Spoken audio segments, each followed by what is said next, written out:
That was the day everything collapsed. I remember staring at the screen, reading the same email again and again, hoping the words would somehow change. "We regret to inform you." Those 5 words felt heavier than anything I had ever carried before. My heart sank. My hands went cold. And for a moment, I just stopped breathing. Chapter 1. The day everything collapsed. Have you ever felt like your entire future disappeared in a single second? Like everything you worked for suddenly meant nothing? I had spent years preparing for that opportunity. Late nights, early mornings, endless sacrifices. I believed this was the path that would define my life. And now, it was gone. Just like that. I remember sitting there, asking myself one simple question. What now? But no answer came. Only silence, only doubt, only fear. Maybe you know this feeling. Maybe you have failed an exam, lost a job, or been rejected by someone you trusted. Maybe you told yourself, "I'm not good enough." Maybe you even thought about giving up. I did too. That night, I lay awake, replaying every mistake I thought I had made. I compared myself to others, people who seemed to be moving forward while I was falling apart. The more I thought, the worse it became.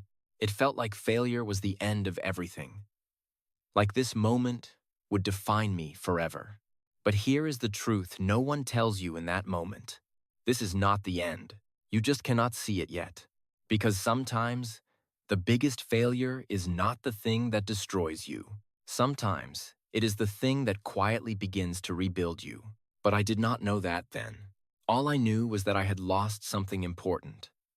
Something I thought I could never replace.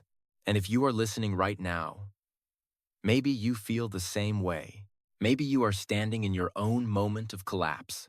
But what if this is not your ending? What if this is the beginning of something you cannot even imagine yet? Because what happened next in my story was something I never expected. It did not fix everything overnight. It did not erase the pain. But it changed everything. And if you stay with me, I will show you exactly how that failure became the greatest turning point of my life. So, listen carefully, because your story might be starting right here. Chapter 2. The Pain Behind Failure. When the noise of that moment finally faded, something else took its place. It was not motivation, not hope, and definitely not confidence. It was pain, a quiet, heavy, constant kind of pain that stayed with me everywhere I went. In the following days, everything felt slower. Conversations sounded distant, smiles felt forced, and even simple tasks became exhausting. I kept thinking about that email, those words, that moment that seemed to divide my life into before and after. The worst part was not the failure itself. It was what came after it. The questions, the doubt, the voice inside my head that kept whispering, "Maybe this is who you really are." I started to notice how quickly my mind turned against me. Every small mistake became proof that I was not capable. Every success from the past suddenly felt irrelevant, like it belonged to someone else.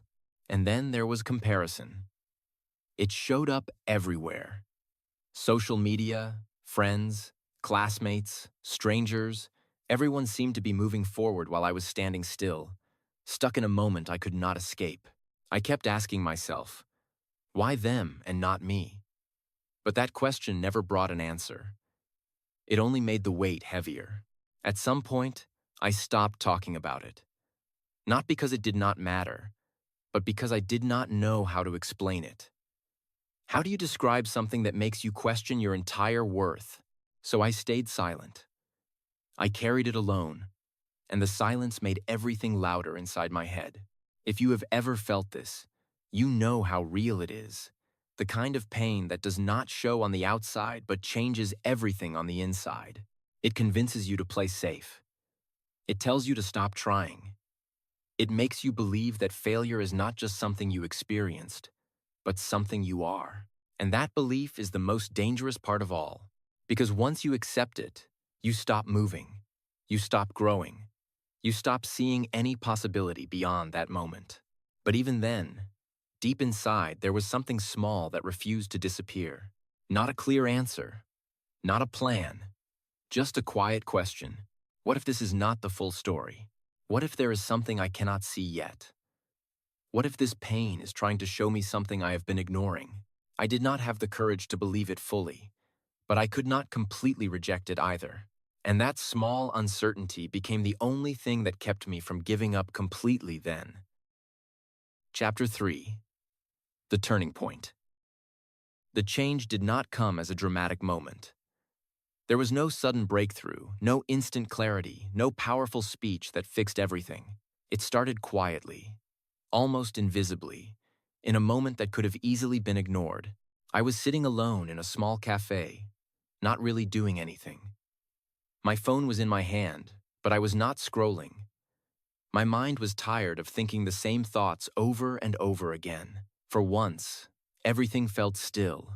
At the table next to me, two people were talking. I was not trying to listen, but one sentence caught my attention. Failure is just information. I do not know why that sentence stayed with me, but it did. It did not sound emotional. It did not try to comfort anyone. It was simple, almost cold, but somehow, it felt different from everything I had been telling myself. Failure is just information. I repeated it in my head again and again. If that was true, then what had I been doing? I had been treating failure like a final judgment, like a label that defined me. But what if it was not that at all? What if it was just feedback? That idea made me uncomfortable. Because if failure was information, then I had a choice. I could either ignore it, or I could learn from it. And learning meant taking responsibility. It meant accepting that maybe there were things I needed to improve. For the first time, I stopped asking, "Why did this happen to me?" and started asking, "What can I learn from this?" That small shift changed everything. I began to look at the situation differently, not as a disaster, but as a message, not as an ending, but as a signal. I wrote down everything I could remember, what I did well, what I did wrong, where I hesitated, where I was unprepared. It was not easy. It forced me to face uncomfortable truths. There were gaps in my skills. There were moments where fear stopped me from performing at my best. There were things I had avoided because they were difficult. But instead of feeling weaker, I started to feel something unexpected: clarity. For the first time since that failure, my thoughts were not chaotic. They were focused. I could see specific areas I needed to work on. I could see a direction, even if it was not clear yet. Nothing had changed on the outside. I was still in the same place, with the same result. The failure was no longer a wall. It had become a map. Chapter 4. Learning from the failure. Once I stopped seeing failure as a wall, I could finally look at it without fear. It was still uncomfortable, but it was no longer overwhelming. Instead of avoiding it, I began to examine it piece by piece. I took a notebook and started writing everything down. Not just what happened, but why it happened. At first, my answers were vague. I was unlucky. The situation was difficult. But the more I wrote, the more honest I became. Luck was not the real reason. There were moments when I was not prepared enough.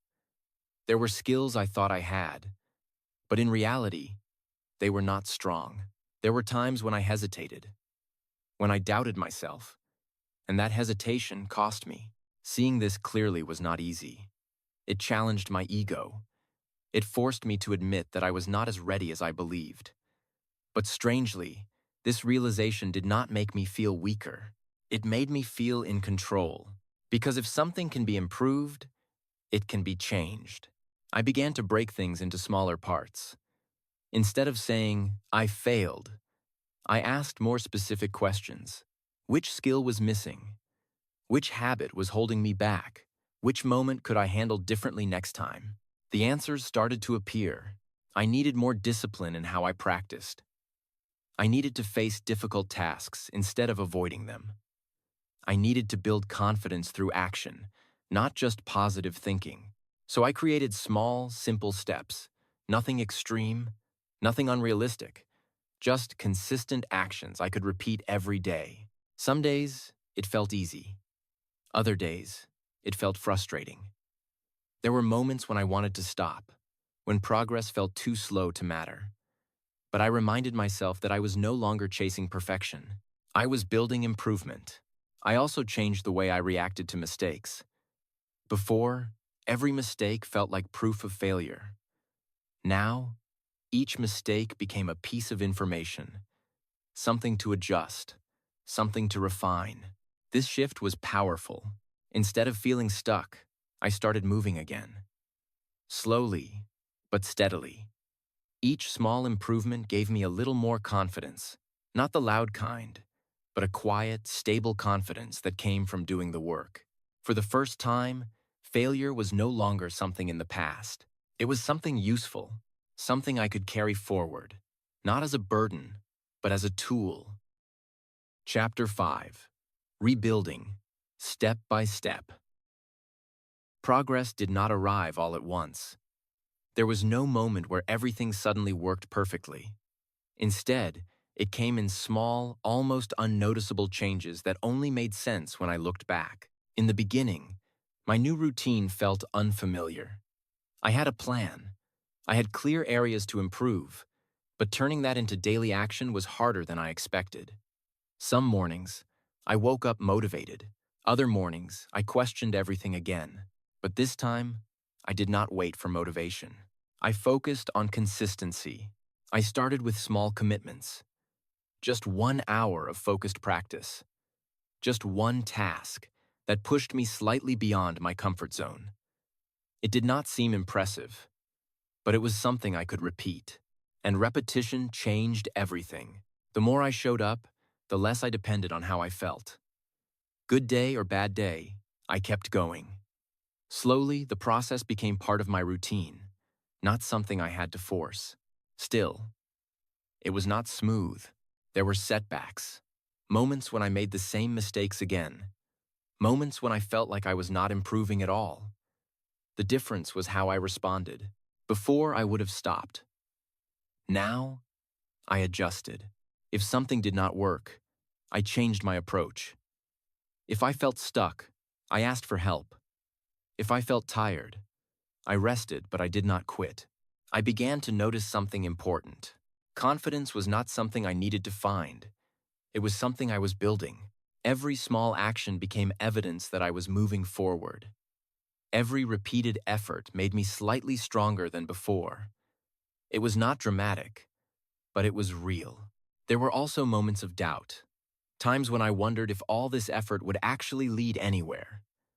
When the results were not visible yet, it was easy to question the process. But I kept reminding myself, progress is not always visible in the moment, so I trusted the process.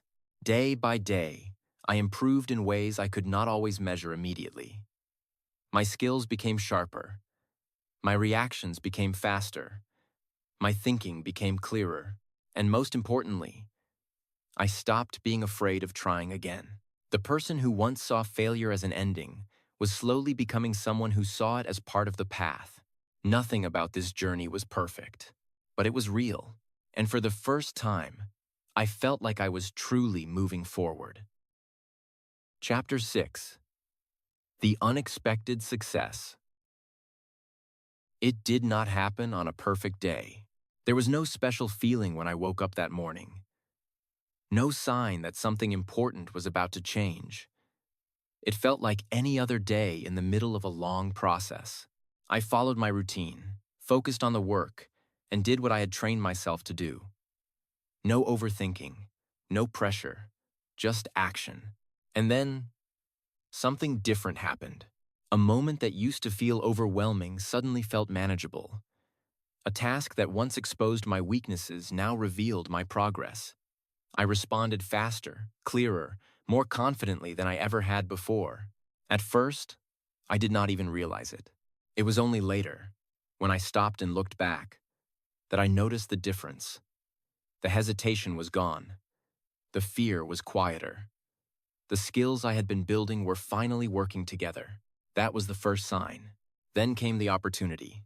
Another chance. Not identical to the one I had lost before, but close enough to remind me of it. In the past, this kind of moment would have made me nervous. I would have questioned myself, doubted my ability, and worried about failing again. This time, it was different. I was still aware of the risk. I still knew I could fail. But that fear no longer controlled me. I had faced failure before, understood it, learned from it. It no longer felt like something to avoid at all costs. It felt like something I could handle. So I stepped forward. Not perfectly, not without mistakes, but with clarity and control. And this time, the outcome changed. The result I had once imagined, once chased so desperately, finally arrived. But it did not feel the way I expected. There was no overwhelming excitement, no sudden sense of completion.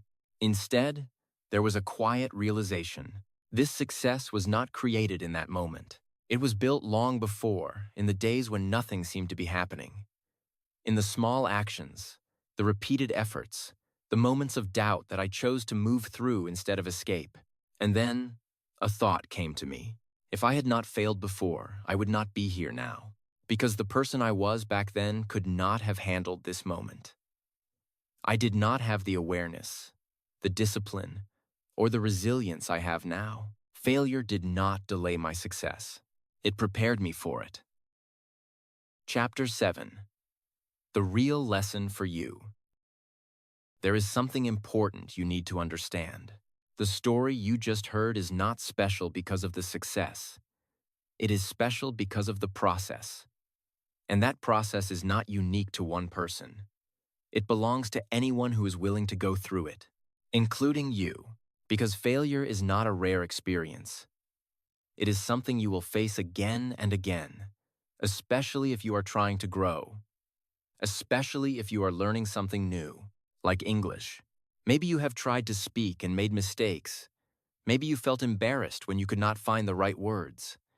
Maybe you compared yourself to others who sound more fluent, more confident, more natural. And maybe, just like before, you started to doubt yourself. You told yourself, "My English is not good enough." You stayed quiet when you wanted to speak. You avoided situations where you might make mistakes. That is how failure slowly becomes fear. But what if you see it differently? What if every mistake you make is not a problem, but information? What if every time you struggle to express yourself, you are actually discovering what you need to improve? Because that is exactly what is happening. Fluency is not built by being perfect. It is built by trying, failing, adjusting, and trying again.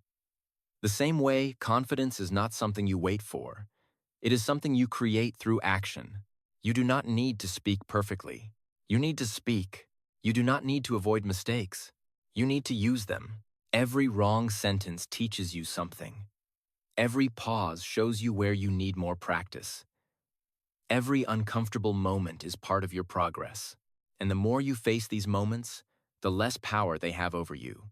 One day, you will notice something. You will speak without overthinking. You will understand more than before.